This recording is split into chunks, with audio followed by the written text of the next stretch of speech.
reading and listening the fastest and most natural ways to improve. Yes, that's the secret, isn't it? But I think a lot of students wonder, why is that true?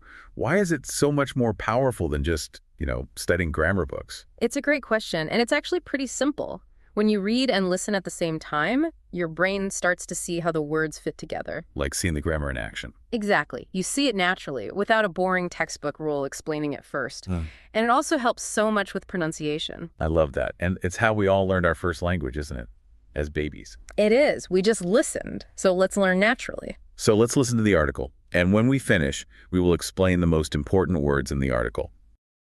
The value of patience in a fast world.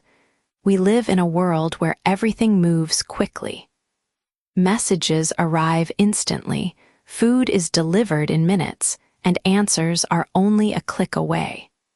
Because of this, many people feel uncomfortable when things take time. However, learning patience can be a powerful skill that improves both personal and professional life. Patience helps us make better decisions. When people act too quickly, they often jump the gun and regret their choices later. Taking time allows the mind to think clearly and avoid unnecessary mistakes. This is especially important at work, where one rushed decision can affect an entire team. In contrast, a patient person can stay calm, even under pressure, and find thoughtful solutions. In relationships, patience plays an equally important role. Misunderstandings are common, and emotions can become intense. Instead of reacting immediately, patience encourages us to listen and understand the other person's perspective. This approach can prevent small problems from turning into serious conflicts. Over time, patience helps build trust and emotional stability. Patience is also essential for personal growth. Learning a new skill or achieving a goal rarely happens overnight. People who succeed understand that progress comes step by step. They know that hard work and consistency matter more than quick results. As the saying goes, Rome wasn't built in a day. Success often requires effort, discipline, and time. Of course, patience does not mean doing nothing. It means acting wisely while waiting for the right moment. In difficult situations, staying patient can feel challenging, but it often pays off. When you remain calm, you can see opportunities others might miss and keep your head above water during stressful times. In the end, patience is not a weakness, it is a strength. It helps us handle challenges, improve relationships, and move forward with confidence.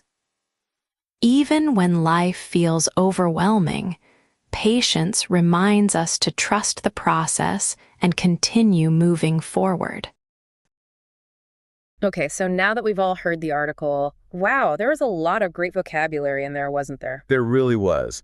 And that's why we're here. We're going to break down 10 of the most interesting words and idioms from that text. We'll explain what they mean, give you some clear examples, and hopefully help you use them in your own life. Let's get started. What's the first one? The first one is an idiom I really like. It's very common. The idiom is jump the gun. Jump the gun. That's such a funny phrase.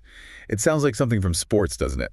It is. So the article said that when people act too quickly, they jump the gun. It just means you're doing something too soon before you're really ready. Exactly. You can picture a race. Like in the Olympics, the runners are all waiting for the starting gun to go bang. Right, for the signal to start. But if one runner starts running before the sound of the gun...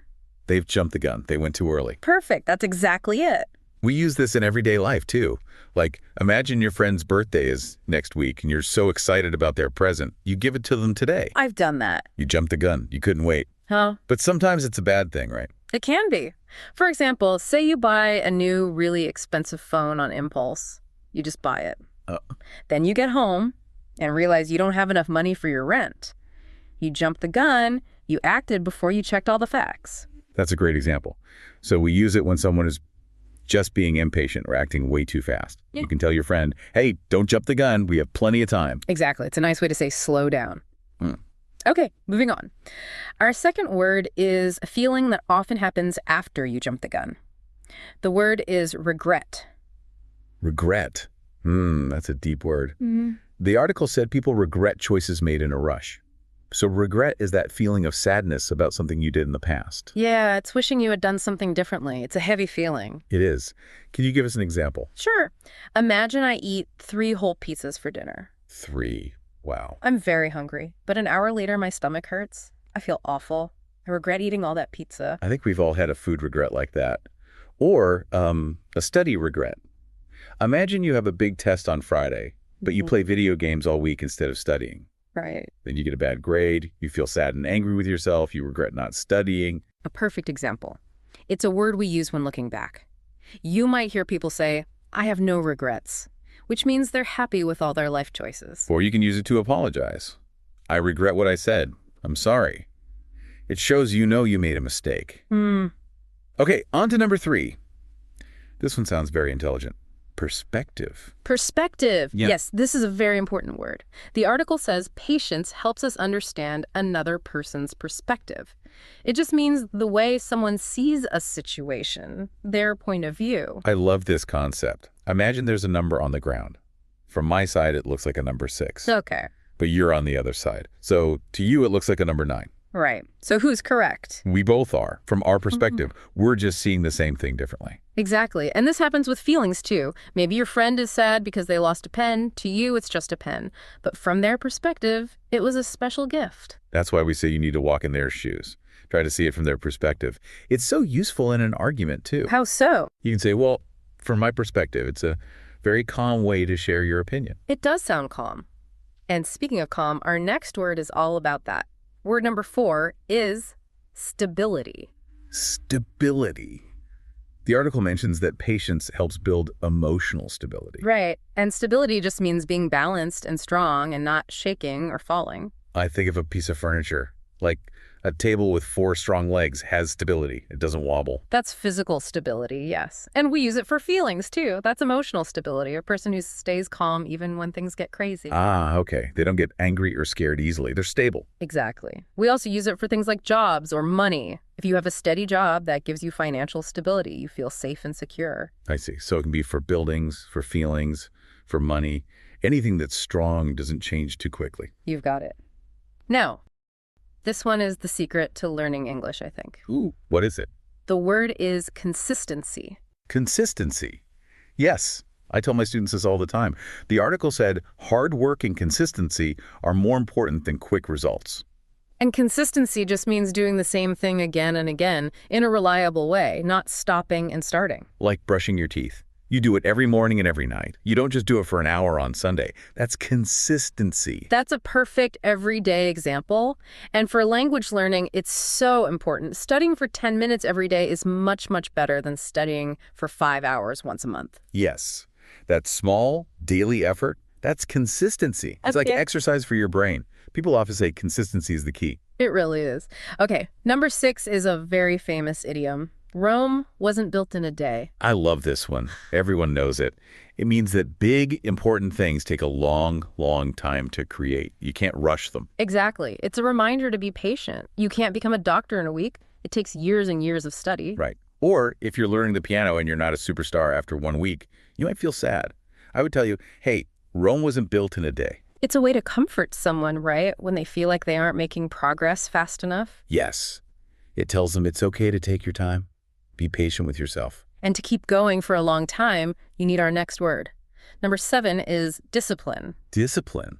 The article says success requires effort, discipline, and time. So discipline it's self-control. It's making yourself do something even when you really don't want to. Like waking up early to exercise when your bed is so warm. Yes, that is some serious discipline. Or maybe you're on a diet and you see beautiful chocolate cake and you say, no, thank you. You choose the apple instead. That's discipline. Got it. So it's about following your own rules to reach a goal. Okay, sometimes life gets hard, even with discipline. That brings us to our next idiom, number 8. Keep your head above water.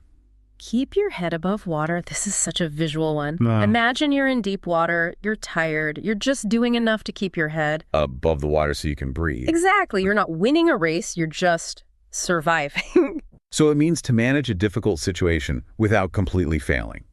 Like if you have lots of bills to pay, but you work hard and you pay them all, just barely. You're keeping your head above water. Or for students, maybe you have 5 exams in 1 week. It's so much work, you're tired, but you passed them all. You kept your head above water. It's a very honest phrase. If someone asks how you are and you're stressed but managing, you can say, I'm just keeping my head above water. I like that one. It's very real. And the reason we feel that way is often because of our next word. Number 9, overwhelming. The text says, even when life feels overwhelming, patience helps. This word describes a very, very strong feeling. It's when there's too much to deal with. Like a giant wave crashing over you. That's a great way to put it. Or imagine you're in a huge, busy city. There are lights, noises, crowds. It's just too much for your senses. That feeling is overwhelming. I get that. We use it when we're very stressed. My homework is overwhelming. It means it feels too heavy to carry. So when things feel like that, the article has one last piece of advice for us. Our final idiom, number 10. Trust the process. Trust the process. Yeah. I love this. It means you have to believe that if you keep working, good things will happen later, even if you can't see the results right now. It's about faith, isn't it? Right. Like planting a seed. You put it in the dirt and you see nothing for days. Just dirt. But you keep watering it. You wait. You trust that something is happening under the ground. You trust the process. That's a beautiful example, and it's so true for learning English. Sometimes you feel stuck, All the time. but your brain is still working, still learning. You just have to keep going. You have to trust the process. It's a great phrase for encouragement. For students, for athletes, anyone learning something new. What a fantastic list of words. Okay, so that was jump the gun, regret, perspective, stability, consistency. Rome wasn't built in a day. Discipline, keep your head above water, overwhelming, and trust the process. Perfect. Now, before we go, we have one very important piece of homework for you. It's simple, but you must do it. You need to repeat this video. Don't just watch it once. Repetition is so important. Why is that? Well, the first time you listen, you're just hearing the sounds. Your brain is getting used to the new words. You're just trying to keep up, really. Exactly. Then, the second time, you start to really understand the meaning. The examples make more sense. And the third time, what happens then? The third time is when the magic happens. That's when you can start to remember and even use the words yourself. They become part of your vocabulary. So please, be patient with your own learning process. Thank you so much for joining us. We hope you feel a little more patient, a lot more confident with your English. Keep studying, be consistent, and we'll see you in the next lesson. Goodbye.